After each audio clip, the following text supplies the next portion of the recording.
Join the club of the richest 1%. By employing the strategies in this video, you can become rich and established and join the club of the richest 1%. The knowledge and strategies in this video are rooted in Jacob Nayman's extensive experience, distilling more than a quarter of a century in his role as a leading investment and economic advisor to some of the world's wealthiest. Infusing your life with the financial strategies outlined in this video will enable you to achieve the most important goal of the 21st century: financial independence. Manipulation. The easy way to succeed. What is manipulation?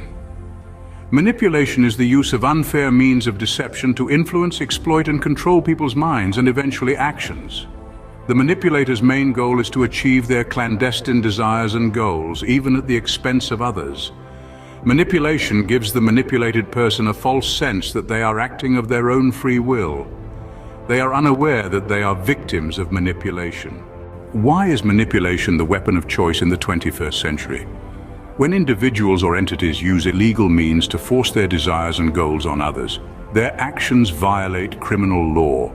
As a result, they can be subject to punishment and sanctions under the law. Conversely, using manipulation in place of force offers three key advantages for the manipulators.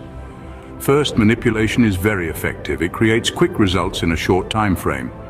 Second, it is difficult to legally prove use of manipulation because one has to show that the manipulation was committed with an intentional motive and a deliberate act.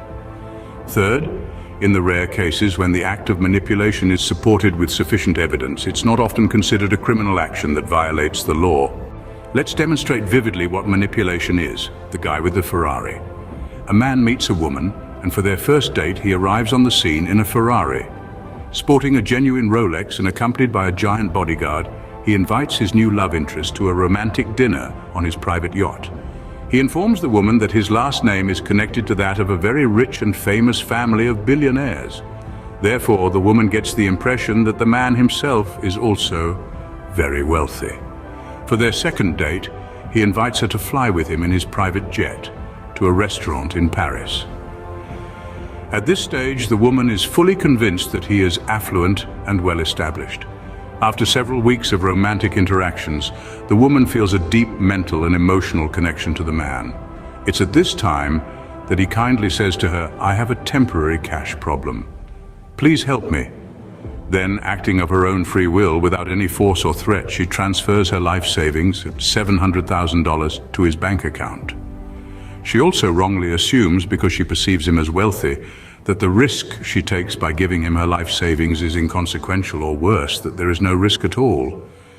Time passes and she still hasn't been reimbursed. She has a big problem. Why?